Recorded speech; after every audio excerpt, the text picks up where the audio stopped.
I think the reason why just so many people have a fascination with the mafia and gangsters is probably because it fulfills a sort of fantasy that we all have. For one, mobsters don't have to put up with the same crap that normal people do in everyday life. They get an easy pass, almost like a cheat code but for real life. You don't have to wait in lines, people fear and respect you. You have money, you have power, fancy outfits, and you can also take revenge. And I think that this is something that we all dream about, even though we'll never admit it. And it kind of just ends there. You may daydream about such things, but it's really the magic of film where we can just truly feel like we're living this lifestyle without worrying about getting whacked or just ending up with the fishes or in prison. And when talking films, obviously the one that's the most highly regarded, and many people even call it the greatest movie of all time, and that's easily The Godfather. But if you want a Japanese alternative to this, because that's kind of what this channel focuses on, then I say look no further than Battles Without Honor and Humanity.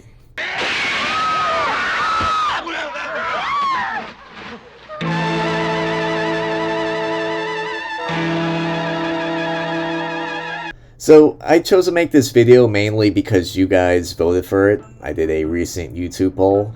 I was using my new powers on reaching 10,000 subs. And I want to thank everyone that voted in that poll. And honestly, I was kind of hoping you guys would go for the easy movie, Samurai Spy. But you guys wanted to really make me work for the money, so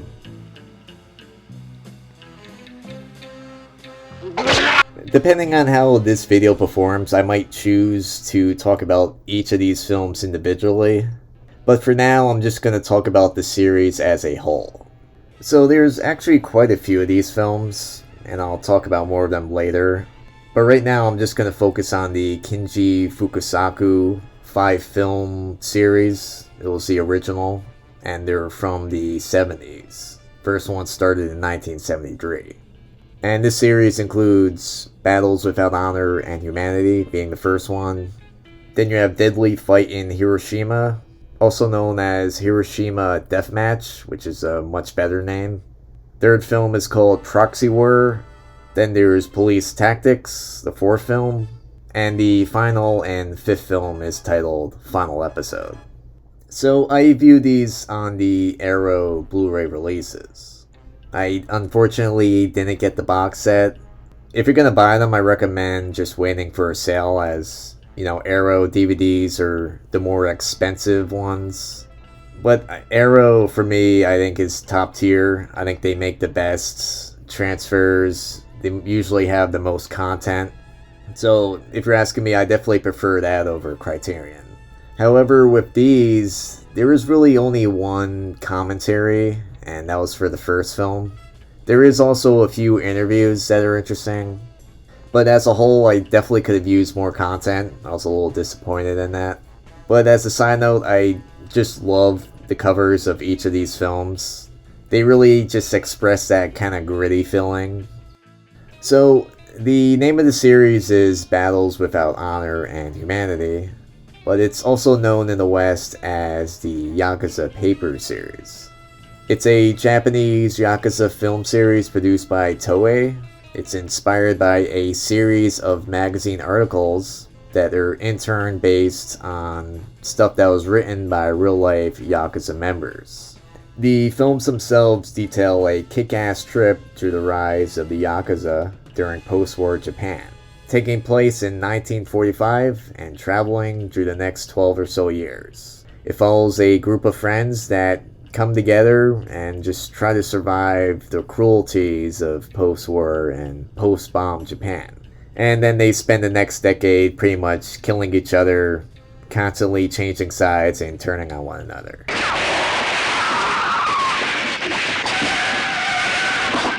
To see if you like this series, I highly recommend just seeing the first film, because it gives you everything you're going to come to expect from the rest of the series. It has it all, and I think it has the most standout moments. Moments of violence, drama, romance. There's even what some people would call comedy. For example, there's this scene where a Yakuza wants to cut off one of his fingers. Actually, he's the main character. And finger cutting is sort of a Yakuza custom. I'll get into that later. But he doesn't know how to do it. He's never done it before. So he's basically asking everyone for directions. And when he finally does cut it off, he actually loses his finger. So everyone in the room's just on their knees looking for it. Because they need it as proof to show to the boss, or else it doesn't look like he actually did anything. Maybe it's not everyone's cup of tea, but it's a scene you don't really forget, and at least I laughed at it. A lot of reviews just paint this as having come around the same time as The Godfather, which actually released 6 months before this. But when you watch these films don't really resemble The Godfather at all. They more so resemble the French crime films, whose evolution in some respects parallel that of movies in Japan. Also, compared to the Godfather films, the tone is just completely different. In fact, this series makes the Italian mafia look like monks. In these films, there is no honor, there is no loyalty, there's only violence. Violence and more violence. Usually ex-friend on ex-friend. Despite there being gangs, it's really just every man for himself. While American and European films of this same period often painted things as much less cutthroat, and there really was a family loyalty there. But here, that concept is just non-existent. You'll watch repeatedly as people switch sides, and they just do whatever it takes to survive. So now I'm just going to give you a brief summary of each of the films in the series.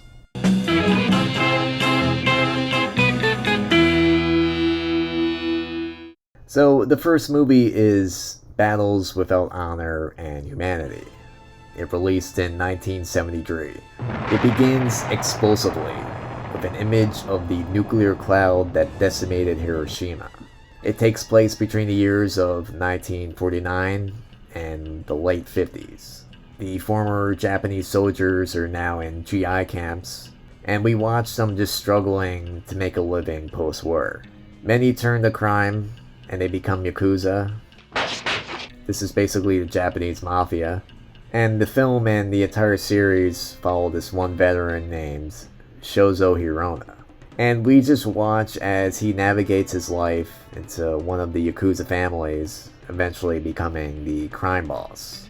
This first movie is very fast, it's brutal, it's realistic, chaotic. The film just feels very confusing. In fact, I had to watch it like 3 times just to get it. Most of the characters don't even develop, and a lot of them just end up being murdered, so you don't ever see them again.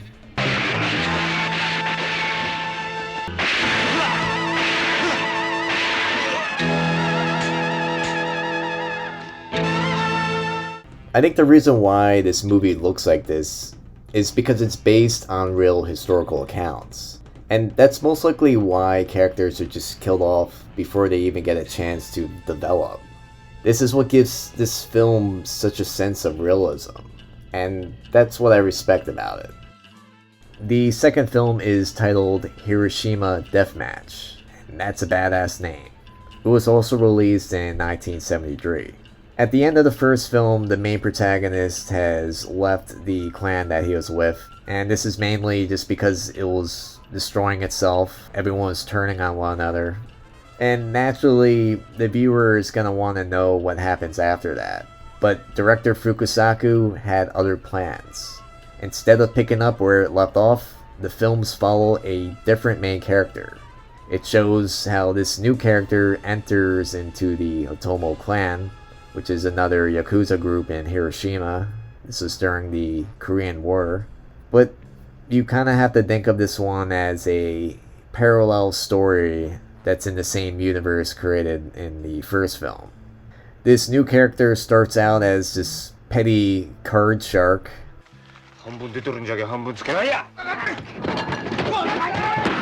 And soon he gets locked away for 2 years for assault. And while he's in prison, he befriends the main character of the previous film, Hirona.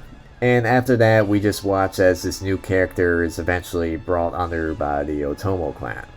I found this sequel to be pretty good. In fact, I liked it more than the first film. This story feels a lot easier to understand, where the other one was just chaoticness. The really great thing about this film, though, is it has Sonny Chiba. The man is just a legendary actor, and I also look forward to getting his new box set. Can't wait to see some of his movies. But his character in this is just especially memorable. He's basically an insane gang leader, and it definitely adds a lot of entertainment. All of these movies are pretty much very confusing, and that does make reviewing them pretty difficult. You kind of have to watch them a bunch of times. But once you get into just this crazy pace that it has, they could really end up being great experiences. That's how I'll put it. It's an experience.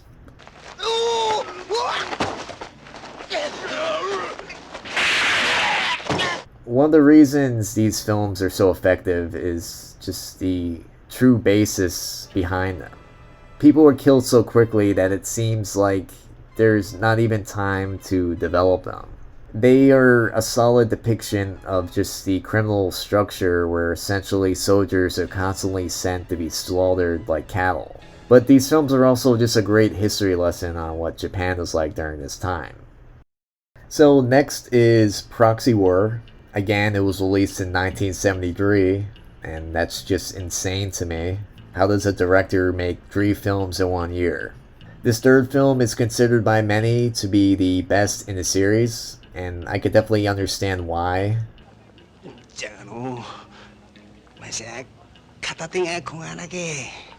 Because the second film didn't really follow the first one, this one is the true sequel. And it's also a great prequel to the next film, Police Tactics. Proxy War brings us back to Hiroshima, and now it's the year 1960. The film begins by introducing us to Uchimoto. It's played by Takeshi Kato, and he's an underboss for one of the powerful clans. His superior is gunned down in the street, and so Uchimoto fails to seek vengeance quickly, leading to doubts as to how his ability is. Also, I gotta say that I loved the scene with one of the Yakuza underlings. There's one point where he's trying to impress his boss, so instead of cutting off his pinky, he cuts off his entire hand. And then Hirona just blasts him for being an idiot.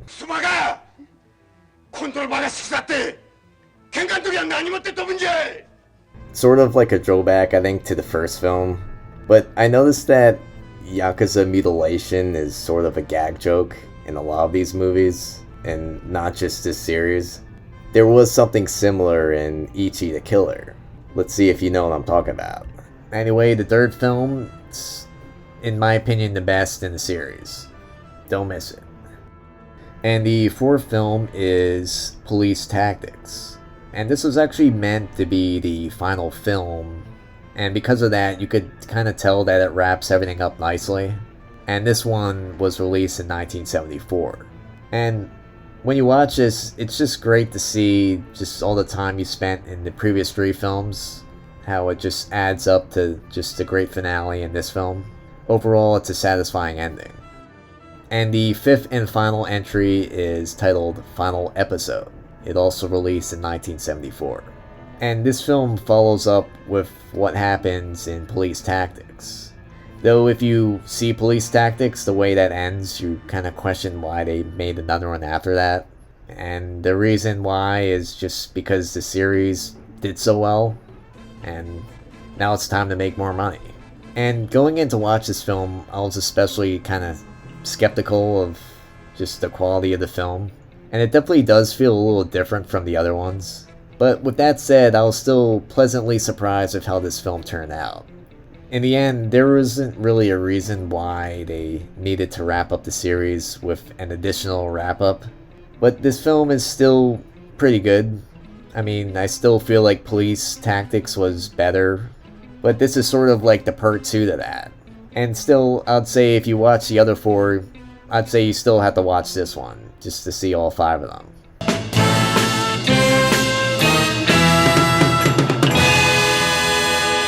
I've always loved gangster films, and as you already know, I also really love Japanese cinema. So obviously I've already seen some great Yakuza films. Some of my favorites are by Takashi Miike and Takeshi Kitano. But I wanted to see what people consider the Godfather of the Yakuza film.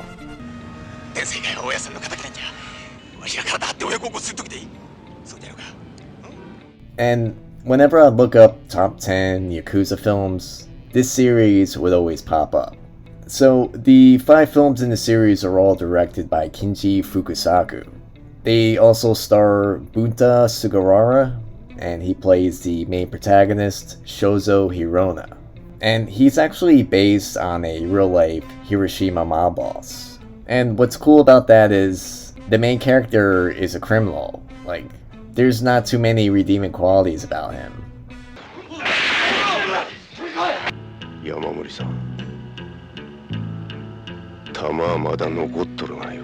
The films themselves were all produced between 1973 and 1974. And it always just amazes me how Japanese directors were able to put out multiple films in the course of 1 year.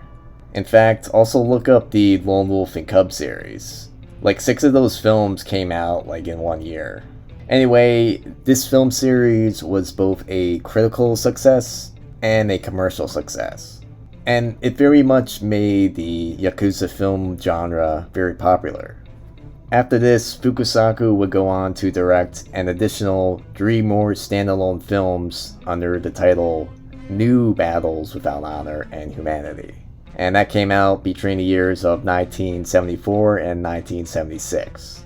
And 3 more films after that were produced by different directors, and they were produced in the years 1979, year 2000, and 2003. So far I've only seen the original 5, but I have heard that some of the newer ones are good too, so eventually I'll get to them.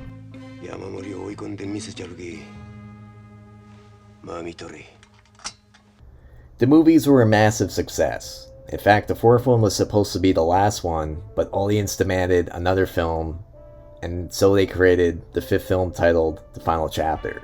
But much like horror films, whenever you see a title Final Chapter, it never is. The first film in the series marked a change in the gangster genre. In previous films, the main character is always just this sad-eyed, tragic hero who believes in duty to his Oyabun, which is Godfather. Even if that Oyabun is just a crazy man. Without sticking faithfully to one's duty, there can only be no honor.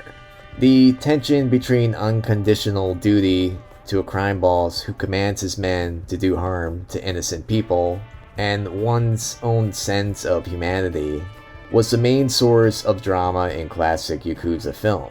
The attempt to find some balance of honor where balance was unachievable could be very intense even before the chaos and imbalance caused a great deal of bloodshed. When the hero finally erupts, it is inevitably for the sake of humanity. One such instance would be like attempting a suicidal revenge raid on a gangster den. But after The Godfather in 1973 reached Japan, Yakuza films changed forever. The Yakuza Papers series defined that change, tripling the violence and portraying the main character as a criminal, with no humanity and with only a hypocritical sense of duty, more sociopathic than anti-hero. Within a year of the film The Godfather, the director Fukusaku was hacking out film upon film about gangsters devoid of honor, capable of deception and inhumanity. While actors with tragic hero personas like Ken Takakura or Koji Tsuruda, they were cast in films of heroic gangsters.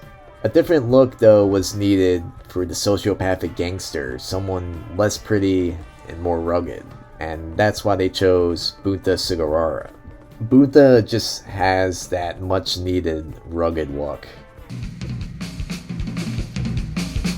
Oi.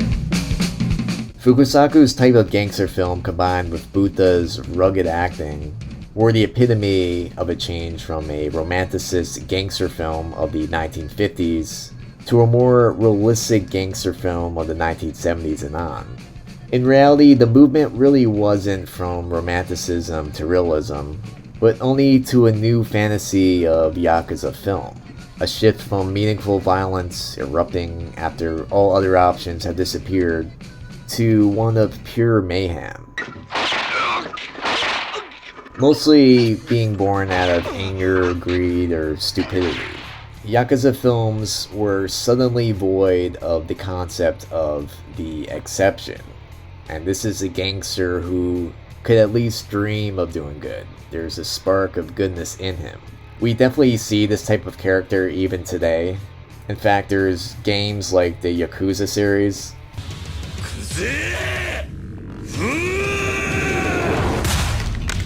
The main character in that series, Kazuma, is one of my favorite main characters in anything.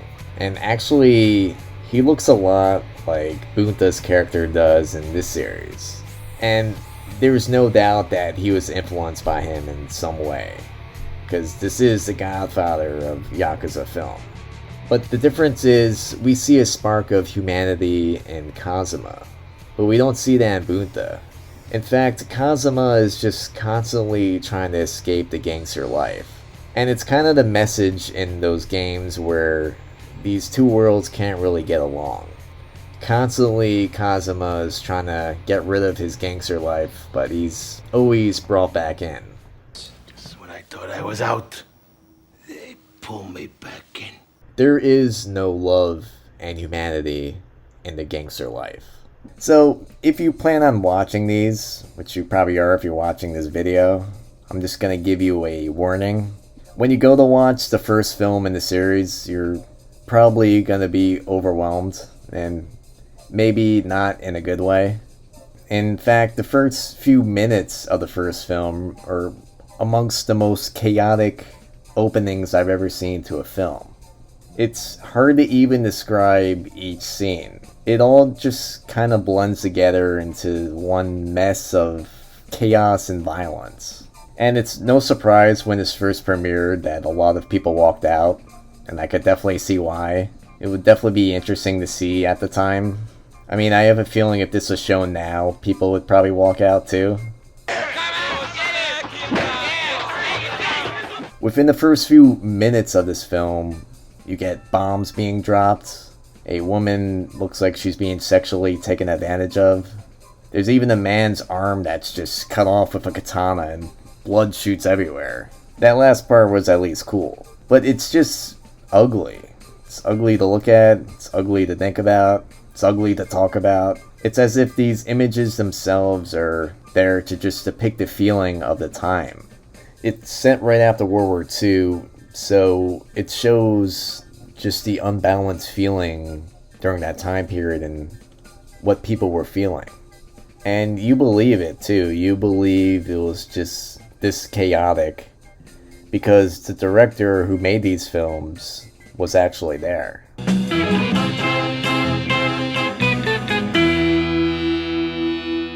Director Fukasaku never produced any of his movies. He made ultra-violent gangster films, goofy sci-fi spectacles, syrupy women's films, and he also made all-star samurai epics. All of his movies are a depiction in the points in his life. As a 15-year-old boy near the end of World War II, his entire class was drafted and plunged to work in a munitions factory. But soon it became under fire by the Allies and was bombed. Many of his classmates died, and Fukasaku was given the job of disposing of his friends' mutilated corpses. Until the end of the war, Fukasaku was so afraid that he slept with a sword by his side. Then, as a teenager in the post-war era, he lived like a dog, doing whatever it took to survive. And that's what these movies depict, just that ugly time period. I've seen many depictions of this, especially in manga and anime, but never has it been just as raw and gritty and ugly as it is here. And I think that's because it's the most realistic. The film itself is a criticism of trickle-down economics, and it was doing this long before the term was even created. Trickle-down economics is basically the term used to describe the belief that if high-income earners gain an increase, then in turn everyone in the economy will benefit, and they'll also get an increase in income. In reality, only a few in Japan became rich while everyone else was basically fighting for scraps. The hardworking middle class were left longing for what the Japanese called the three C's: cars, color, and cooler. And what that is cars, color TV, and air conditioning. And this also applied to the lower ranks of Yakuza. The soldiers, who were basically the working class in their field, besides a free meal, they were ultimately given less. They paid for everyday luxuries with the price of long prison sentences or their lives.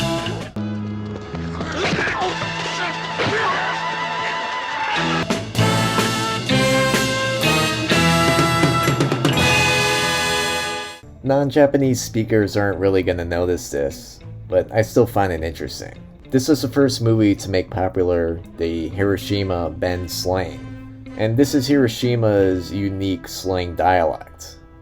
For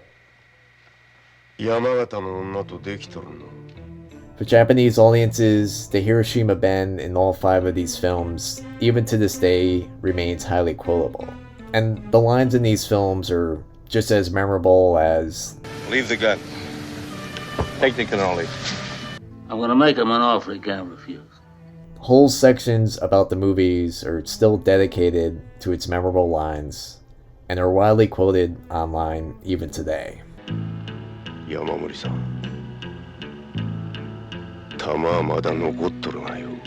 Some scholars declare that 80% of this film's success is due to its slang, while others call it Hiroshima Ben Shakespeare.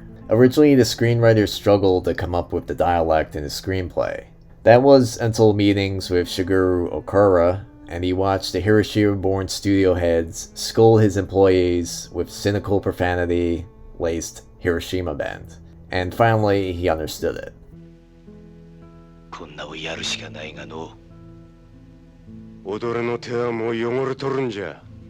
After the movie opened, a young boy turned up to the main actor's doorstep, and he said to him in Hiroshima band, "I'm gonna kill Yamamori. I'm definitely gonna do it." Instead, the actor invited him out for ramen.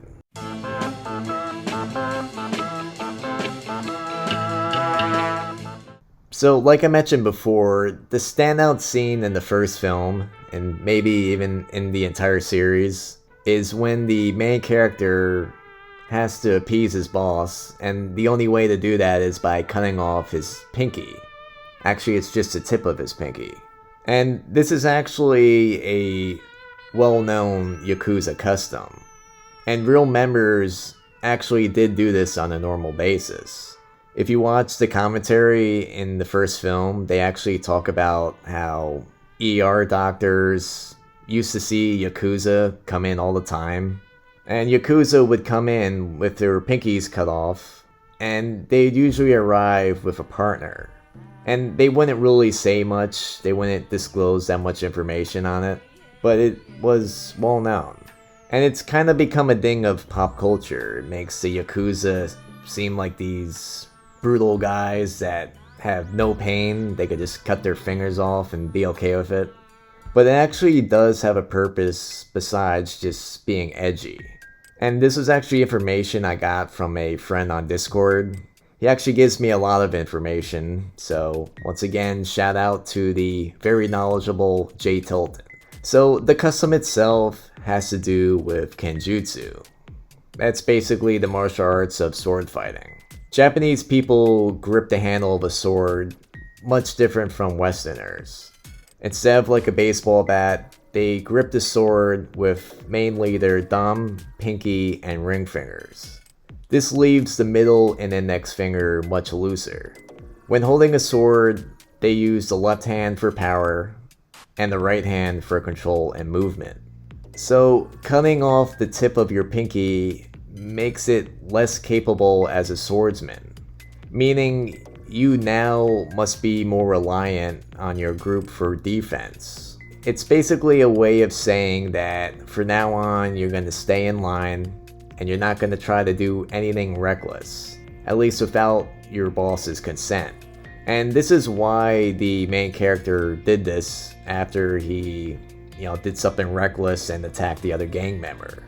This was his way of saying for now on he's going to be more obedient and not do anything out of line. And I actually thought this was pretty interesting, and it makes more sense now when you see the scene.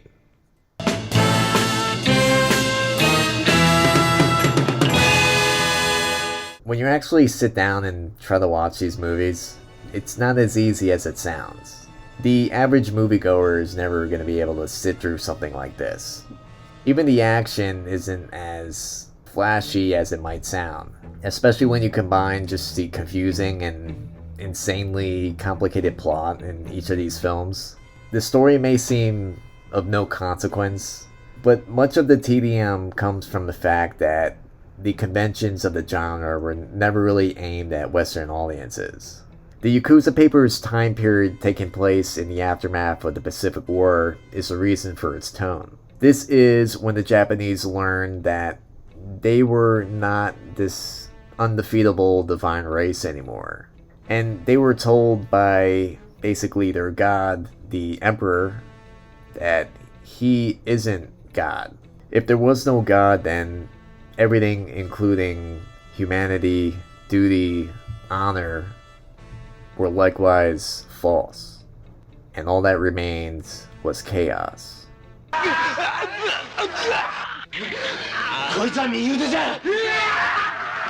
After you view enough films like this, and you start to read more about them, I think that these films are just tales of sociopaths just conveying their loss of humanity, touching especially on the loss of the Emperor as God.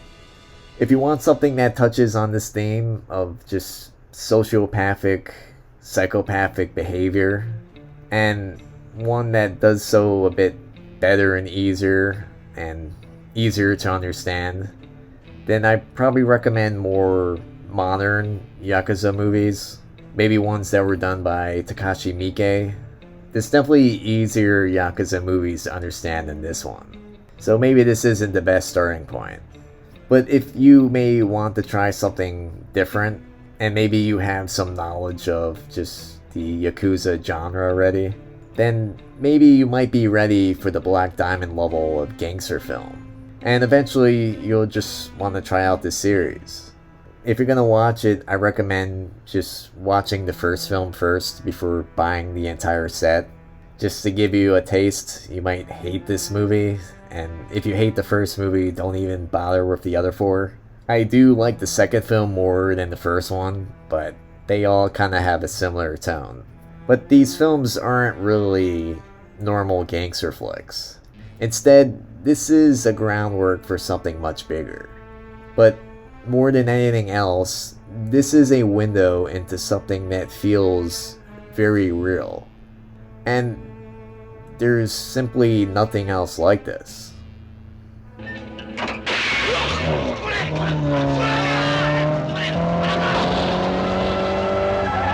Well, thanks for watching. This video was a lot of work, so I hope you enjoyed it. Leave a thumbs up and subscribe. And if you want to support the channel, you can check out my Patreon. And if you want to discuss movies like this, then be sure to check out my Discord. And like always, thanks for watching.